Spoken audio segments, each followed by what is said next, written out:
그러면 뜬금없는 질문 먼저 시작하겠습니다. 혹시 지금 현재 얼마나 행복하신지 궁금해요. 10점 만점에? 한 8점 정도는 행복한 것 같습니다. 10점 만점에 7점 정도요. 제가 불행하다고는 생각하진 않아요. 앞으로 어떻게 살아갈지가 좀 걱정이긴 한데 불행하지만은 않다고 생각합니다. 네. 8 정도 행복하다고 생각해요. 그러면 꽤 행복하신 것 같은데 행복한 이유는 어떻게 되시죠? 여자친구랑 지금 같이 있어서 행복합니다. 9점이요. 엄청 행복하신 것 같은데요? 어떤 이유로 행복하다고 느끼시나요? 아들이 둘이 있는데 두 아들들이 참 잘해요. 예, 충분하게 용돈 같은 것도 충분히 주고 참 잘해요. 그래서 행복해요. 진정한 행복이 뭐라고 생각하시나요?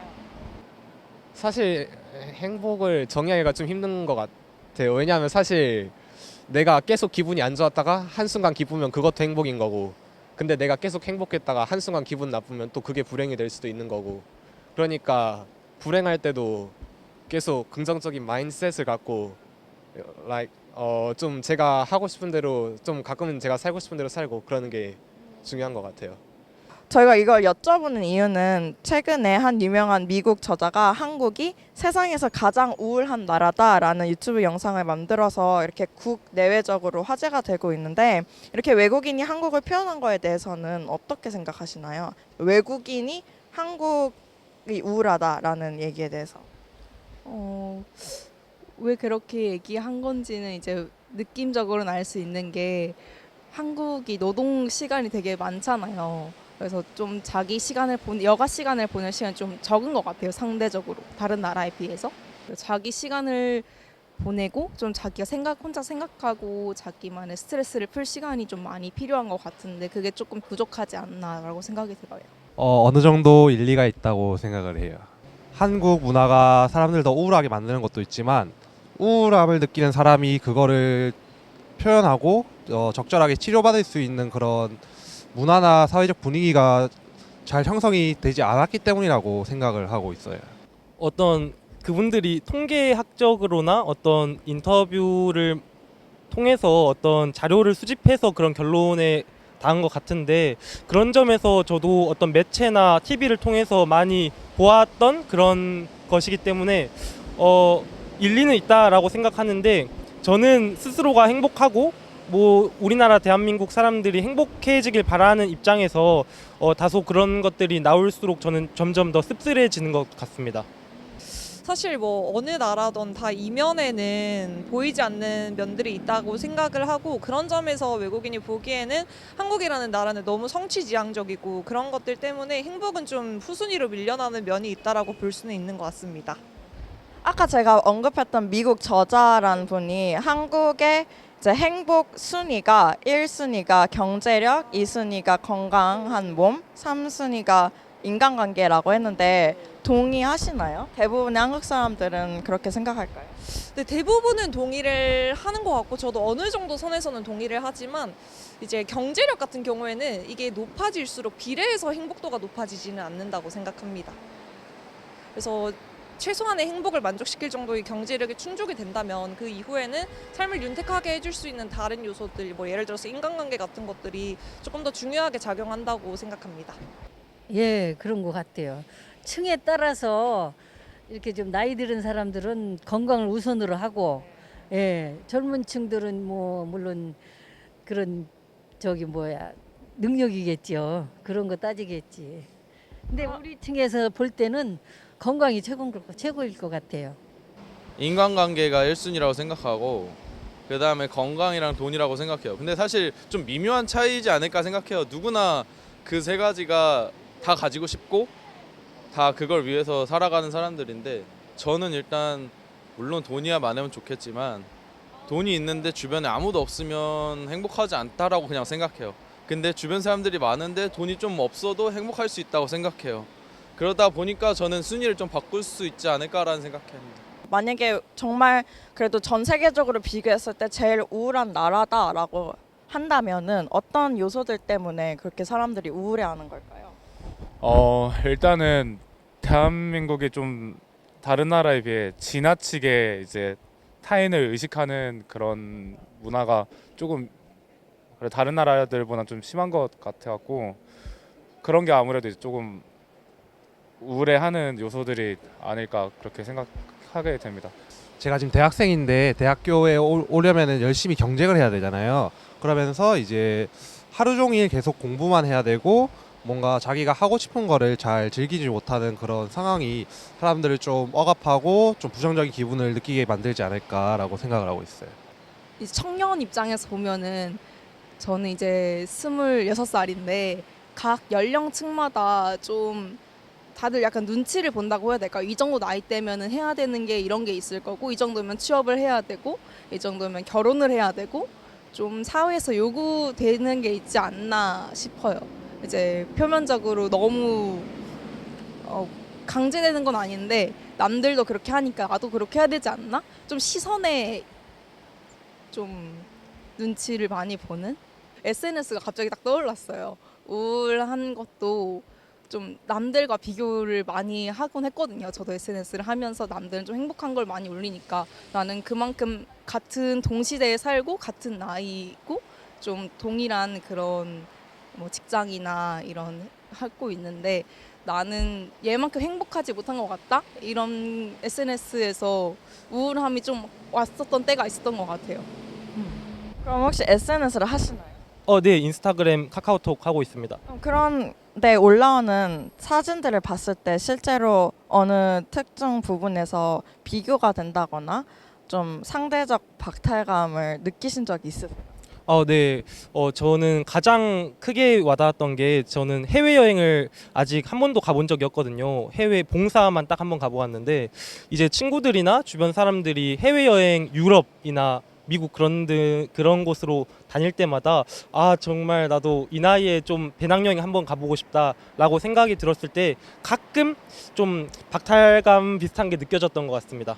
경쟁적인 면이 좀 많아서 그런 것 같아요. 사실 저도 입시를 그래도 한국 입시를 치르긴 했으니까 좀 느껴본 건데 확실히 이게 등급이 나오잖아요. 1등급부터 9등급까지. 그러면 약간 내가 예를 들면 1등급 못 맞으면 아 내가 이 정도밖에 안 돼? 약간 좀 자책하게 되고 좀 그런 게 있긴 하더라고요.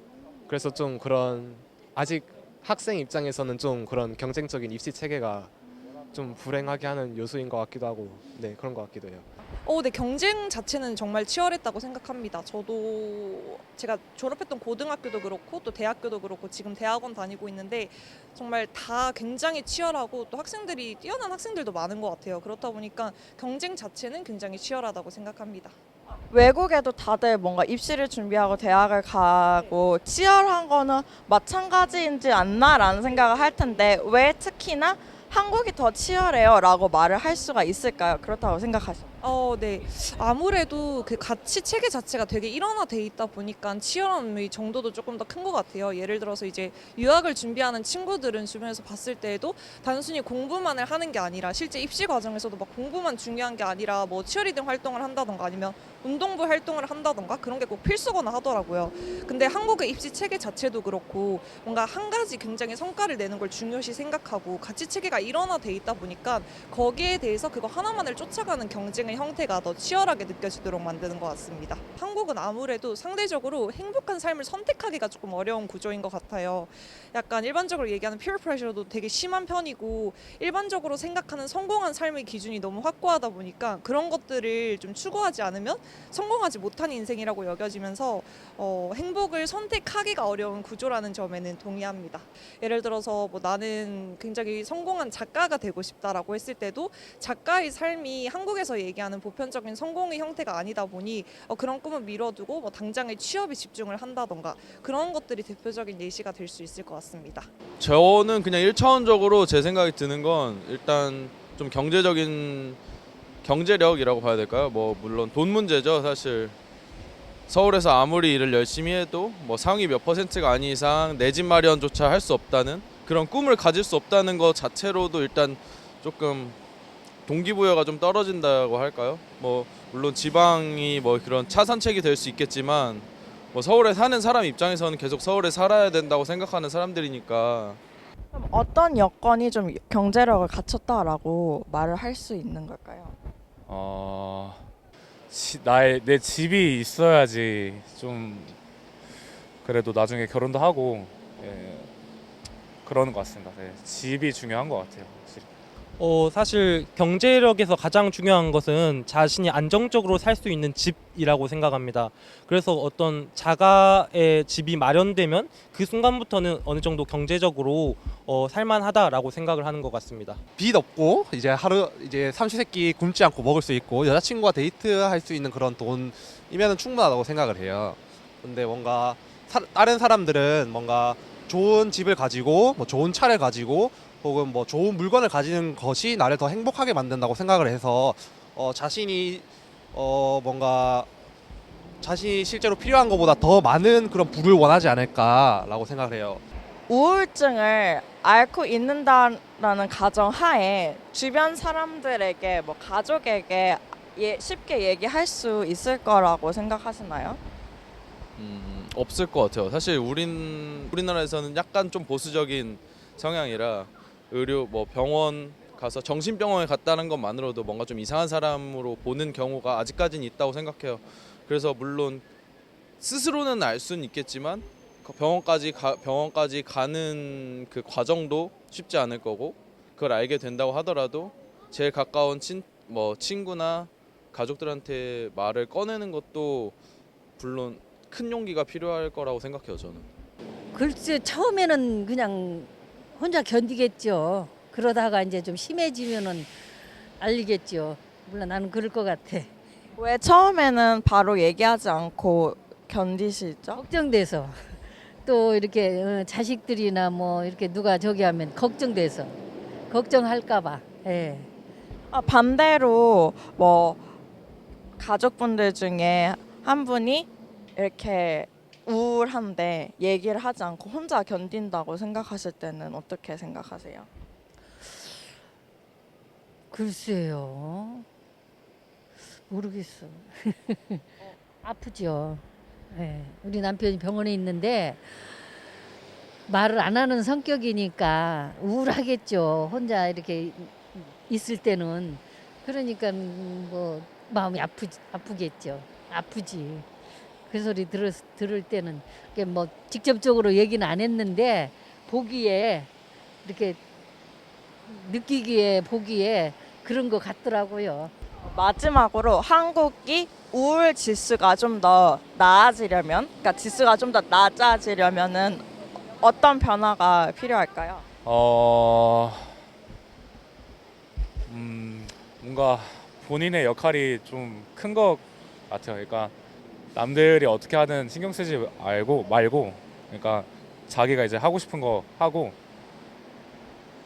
그러니까 눈치도 그렇게 많이 안 봤으면 좋겠어요. 자기가 하고 싶은 거 마음 편하게 하고 비교하지 말고 그냥 열심히 좀 꿈을 향해 좀 살아가면은 그나마 좀 이제 행복한 인생을 살 수 있지 않을까라고 생각합니다. 저는 최대한 비교를 안 하려고 해요. 네, 저는 그럽니다. 네. 인터뷰에 응해주셔서 감사합니다.